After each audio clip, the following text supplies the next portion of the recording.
Hello, guys and gals of the internet. Surprise! I think you all knew this was coming, didn't you? Welcome to the playthrough of Mass Effect 1 from the Legendary Edition of the Mass Effect Collection. This has been 15 or so years in the making. Yes, that's right. I've never played a Mass Effect game before. It's funny because Mass Effect 1 came out at a time where I was still living with my parents at the time, 2007. Still living with my parents, still getting the majority of games for Christmas. And it came out at a time that I really wouldn't have known about it. Now, that's a weird thing to say because Mass Effect was one of those games that came out and gamers everywhere were talking about it and saying how great it was, and Mass Effect became a phenomenon overnight. But I never knew about it. 2007 was a time I was playing likes of Gears of War 2, and I believe a year later Call of Duty Modern Warfare 2 came out.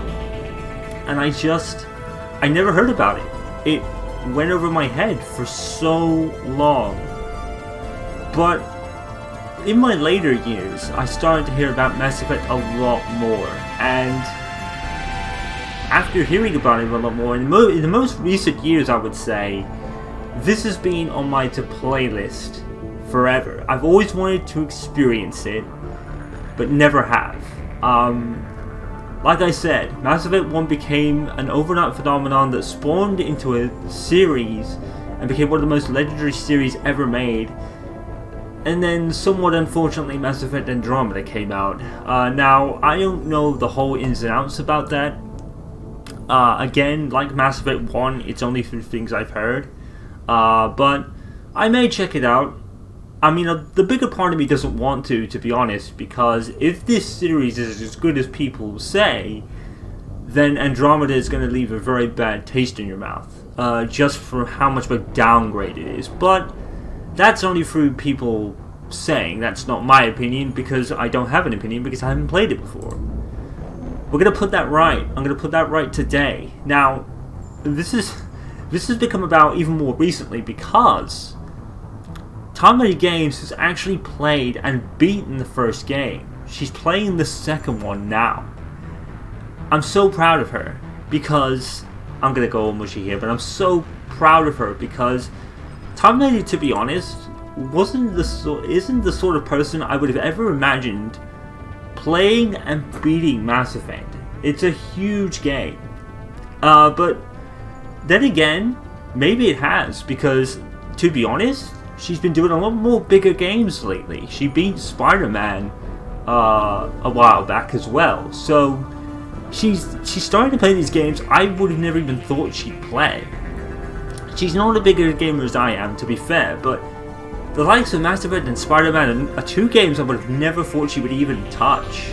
I thought the length and the way they work, in particular open world games and the stuff that you have to update and look out for and upgrade and stuff, I thought it would have been very daunting for her, but she played and beat the first game. She ended on level 19, I think it was. She got a big boost in level at the end of the game, I'm assuming. She said she actually got a big level boost. So even though she was like somewhere between 15 and 19, she got a big level boost, and I think she was like almost level 40 by the starting of Mass Effect 2.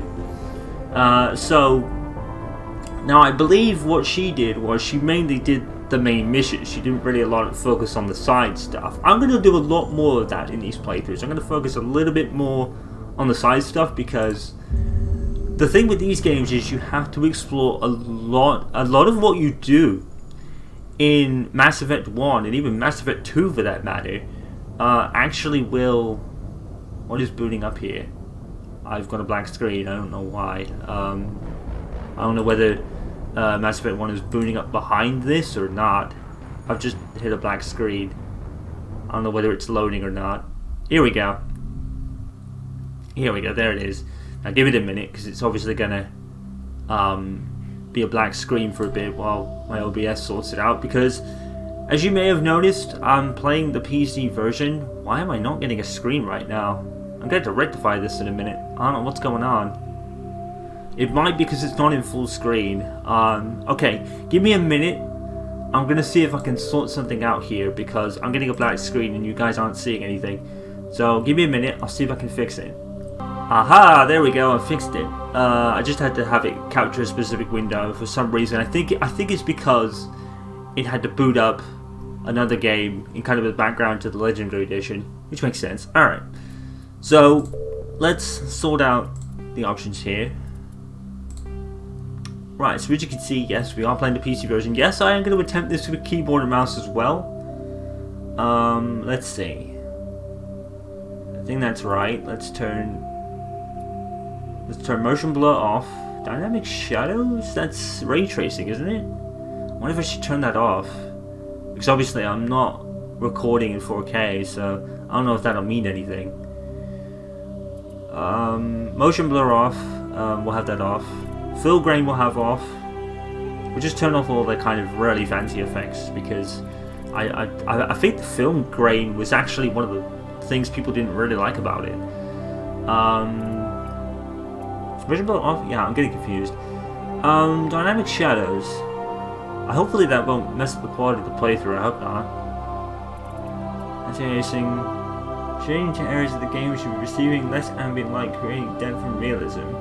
May improve performance on some systems. I guess we'll turn that off. I don't think we're gonna need it. I more want the things that won't hurt my PC screen so much. Okay, so VSync. Enabling VSync prevents screen tearing but may cause input lag. Oh, so they actually advise you to turn VSync. I've always had VSync on. Because I don't know. I know how frame rates work, but I don't understand the first thing about having a 240 frame rate on a PC. It might muck up the video for you guys as well because I'm only recording in 60. So that's usually why I have VSync on. Game HDR off. The N and 7 should both be visible. Well, they look pretty visible to me. So we'll leave that as it is. We'll have full controls. I guess this is controller. Yes, it is. We want key bindings. Right. This might take a while because I need to look through this. Toggle crouch is left control. I want to turn that to C immediately. So I might. Well, unbound order rally. Okay, we'll do that. Fair enough. Toggle walk is T. I guess that makes sense. You can actually toggle it. That'd be even better actually than having to hold the button. Using sprint spacebar. M squad U. Equipment I. I suppose equipment is grenades. We can use order rally as left control. We can just swap it back. Quick save is F5. I'll try and remember that. Quick load is F9. Yeah, I'll probably reach checkpoints. Aim and shoot. Mouse buttons. Middle mouse button is change zoom level. I might that as. Is there an order wheel? Or a command wheel? Because I might put it as that. Melee is F. I want to switch that to mouse button. Let's see, which one do I want? Probably the bottom one. First aid kit is V. Frag grenade is G. Fair enough. So equipment is actually a different thing. Also weapon is H. Okay. I'm gonna probably have to go back to these controls every now and then because I'm probably gonna forget because there's a lot of controls here. Weapons is mouse scroll. Fair enough. Tactics and HUD is left shift. So we'll set that as left control. And we'll see if I'll probably use this. It's probably something I'm not going to use a lot, so I'll probably just leave it as it is. Order squad mate to move your attack is Q. I wonder if we should have orders as numbers.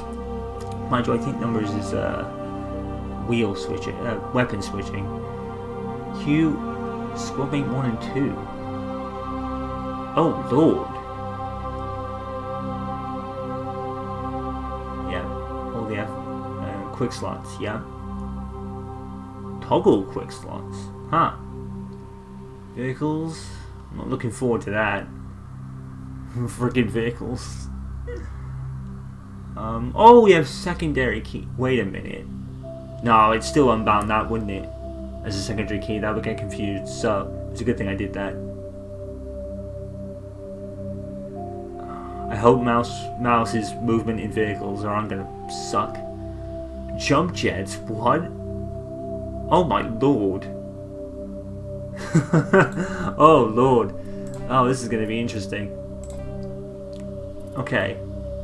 Combat difficulty normal. Auto level up.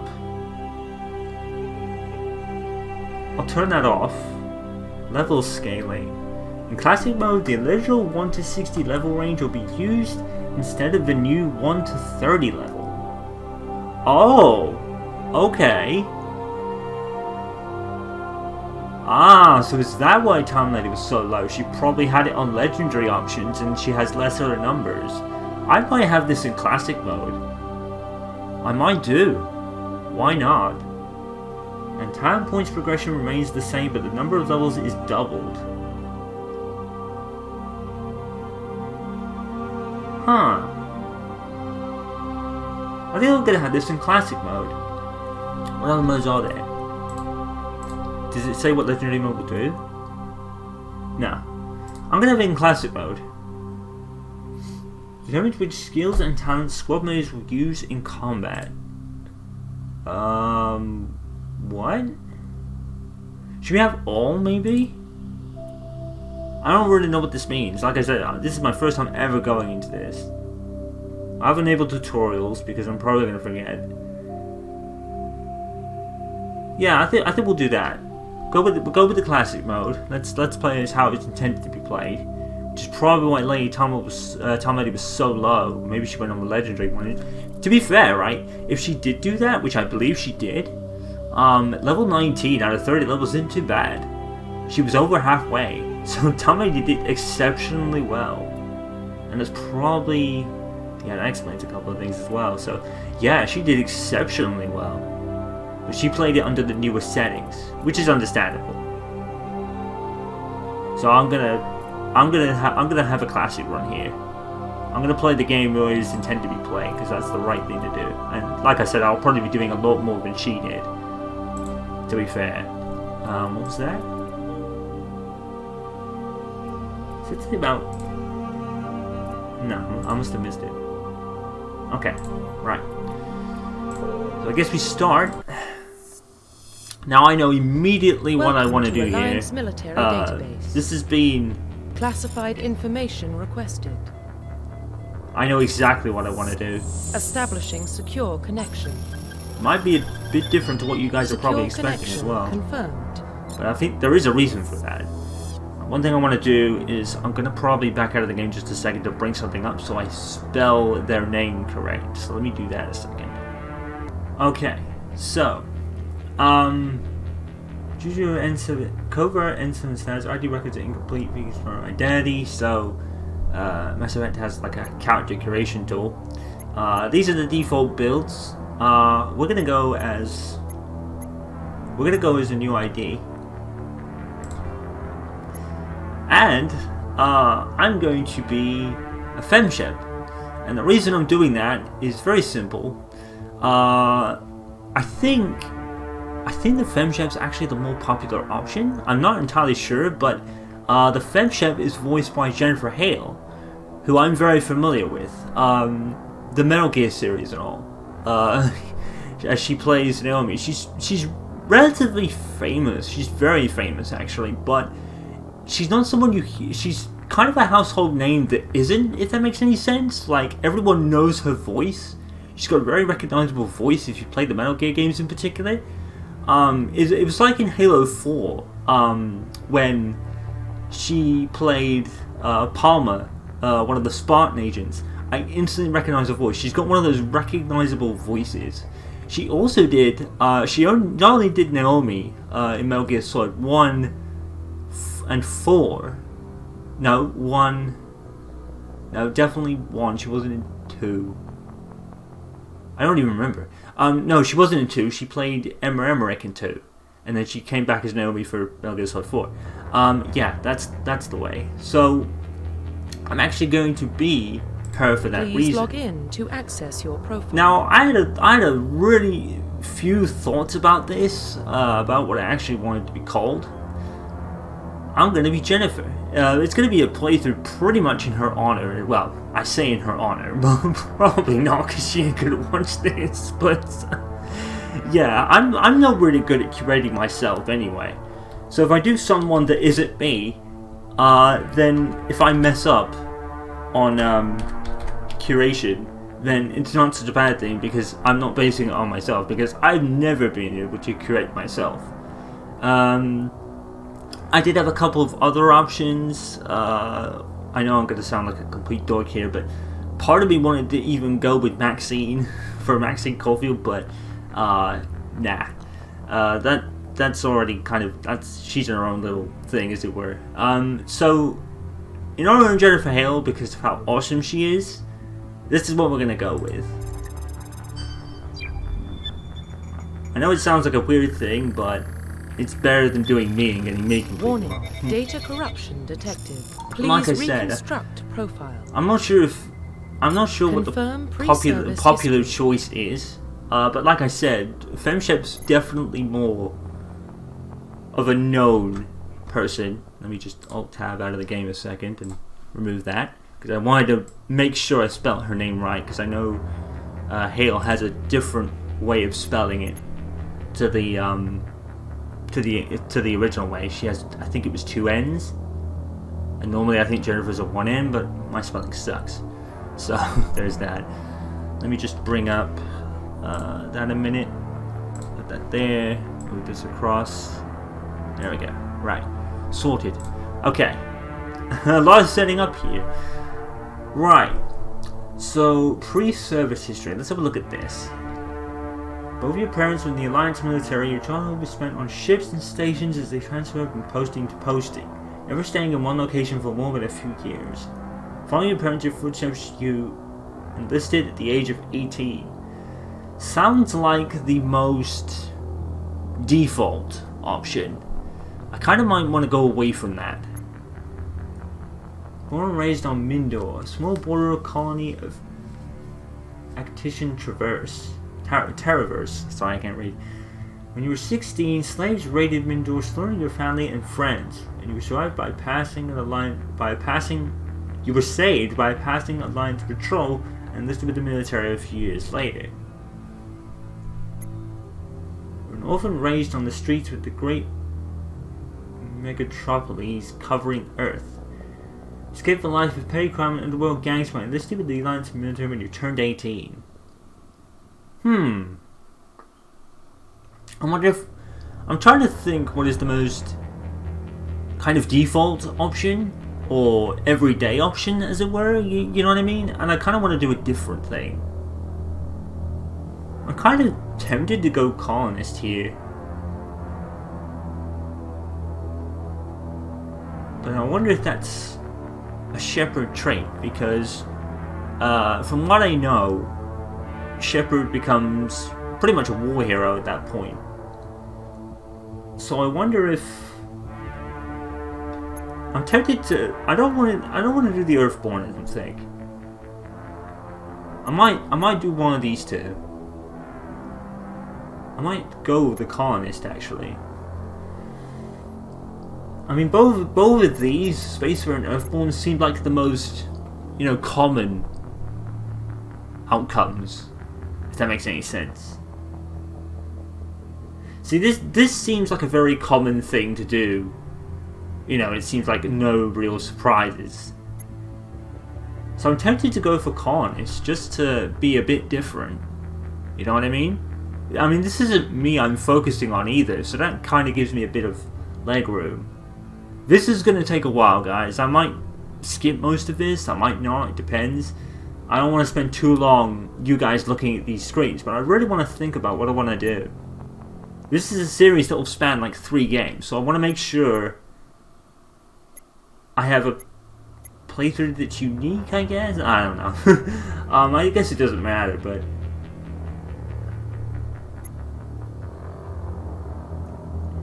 I think I'm gonna go for Carnage just for how different it sounds. I think it's like, that seems really like an obvious default option. And so does Earthborn, so I think I'm gonna go Carnage just to be different. Mindor. 16 slavers raided Mindor. We say by passing Alliance Patrol. So all these have you an Alliance thing. Really. I mean, the Alliance doesn't even like... Here your family's an Alliance military. Here you get saved by passing Alliance Patrol. And here... You sign here to bear to your life, basically. I'm gonna go Carnage, just to be different. Confirm psychological profile. Alright, here we go. Service. During your service, a mission you went on had horribly wrong. Trapped in a strange survival situation, you had to overcome physical torments and physiological stresses that would have broken most people. You survived while all those around you fell, and now you live to tell the tale, huh? Early in the took an overwhelming enemy force. Risk your own life to save your fellow soldiers and defeat the enemy despite the impossible odds. Your bravery and heroism have earned you the medals and recognition of the Alliance fleet. I might just do that. I know it sounds like a really default answer, but I think I might have to do that one. How fast to one basic rule, get the job done. You become cold, calculating, and brutal. Reputation for ruthless efficiency makes your fellow soldiers wary of you, but when failure is not an option, the military always goes to you first. Part of me doesn't want that one. For a couple of reasons. I might just go this. Yeah, I might just go with this one. I know it sounds like really basic and default, but I might just go for that one. Basically because I like that, I guess. I mean, Soul Survivor, we've already done that. That's already part of your DNA, because you were saved by... You survived a raid. So, you've already kind of got that Soul Survivor kind of personality there, so I'm going to go here. I'm going to mix it up a little bit. Because I don't like the Ruthless option. And there might be a couple of reasons why I don't pick that later on. If anything actually works like that in this game. I don't know how the certain what's the word? I guess I could come out with it. How the romances work. Because I know they're a big thing in these games. Confirm military specialization. Now here's where I've been thinking about what I want to do. I kind of don't want to go for the soldier because I think that's kind of, you know, basic. But let's read. Combat specialists are ideal for the front lines of a firefight. Soldiers have improved health, specialized use of all weapon types, some the ability to wear medium armor, and can train to use use of heavy armor. Now I'm assuming a lot of people are going to pick this one, so I don't think I'll go for that. I'm leaning towards the engineer. Tech specialists using holographic Omi tool. They can decrypt security systems, repair or modify technical equipment, disrupt enemy weapons or shields, and heal their squad. They wear light armor and specialize in pistols. I don't know about that. I'm probably going to take a lot of hits. I don't know. Let's read the others. Adaptive biometric specialists use through upgradable implants. They can use bionic powers to lift or throw objects, shield the squad, and destroy enemies. Let's go to can only wear light armor and they specialize in pistols. Right, so these two are basically the same. That's just with bionics and not the Omi tool thing. Infiltrators combine combat. I might go for this one. Infiltrators can combine combat and tech abilities to specialize in killing or disarming enemies at long range. Infiltrators are trained to use Omi tools, focusing on decryption and offensive abilities rather than healing. I'm leaning towards this. They can specialize in pistols or sniper rifles and wear medium armor. I'm leaning towards the medium armor. I'm leaning towards that for that reason. The only thing is, I like using sniper rifles, but if it's going to be my only kind of like thing, this would be great. This would be a great class if you could use some form of assault rifles. Maybe that's not your biggest skill, but you can use that. But I'm leaning towards that anyway, because obviously you can upgrade your skills in this game, so... Sentinels combine bionic attack abilities. Typically they use bionic abilities and advanced healing skills to defend allies. But they can also disrupt opponents with bionic or tech attacks. They are more effective at tech and bionics than other classes, but at the expense of combat. Sentinels can only wear light armor and receive no specialized weapon training. This is something I don't want at all for that. Biotic warriors, they combine biotics and weapons to take down opponents and especially deadly at short range. They specialize in pistols and shotguns and wear medium armor. Leaning towards that, something about the biotic warriors thing doesn't make sense to me, because it's like, how would they do that? But I guess you would get that through implants of some kind. I guess, you know, because Mass Effect normally is in space, so you probably have space things. But something about it just feels, I don't know, unrealistic, if that's the word. I'm not going to go for the soldier. I think the soldier's too basic, and I think a lot of people would do that as the default because it's probably the easiest to use. This doesn't sound too challenging. I'm leaning towards the infiltrator. I would have picked Vanguard if it wasn't. I mean, Vanguard, to be fair, I don't think I'm not digging like the weapon types, really. So I don't think with that one. So I think I'm gonna go infiltrator. I think it's because the engineer's a bit too weak for me. You know, I think the only ones that can do heavy armor are soldiers. Yeah, like, soldiers can only use heavy armor, so you've only got that with one class, and I think that's why a lot of people pick it. So I'm gonna go for this one. I think just to be different. And if I remember rightly, the decrypting is rather difficult, although Time Lady found it a cinch. But I'm on keyboard and mouse, so that might impact things. Confirm facial identification. Okay, so let's change this. What I'm gonna do is I'm just gonna do some random things and just see what looks the best, I guess, because I'm not really focusing on me here, so I can kind of. This might take a while. I like curating to the fullest, so this is probably gonna take a while. So I might skip some of this. We'll see. We'll see how fast we go. One thing I want to do is take off the scars immediately. We'll take that off. Okay, right. So let's see.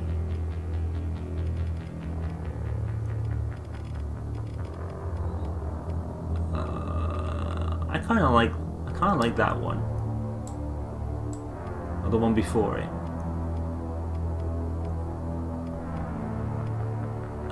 Either that.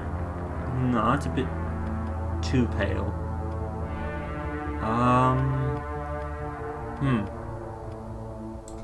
gonna go for that one. What does the complexion do? I think the complexion gets rid of like the. Oh, okay, gotcha. Let's see. I guess the complexion is like an age, so I think we'll like an age tool. So we'll put that down there.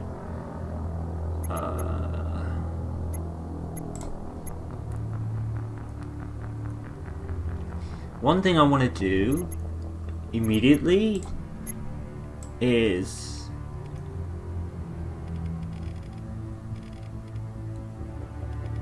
I think that's the blondest we're gonna get, which is kind of unfortunate. I could be really oddball and have yellow hair, purple hair. We'll go with the blonde hair.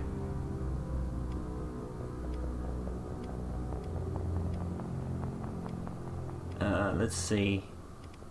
I kind of don't want to go for the default hair, I suppose. That looks good. Actually, that is the default hair. I was gonna say that's good, but it's probably the default. That's too long. That's. Oh, that one might be good. Oh, it looks a bit long though.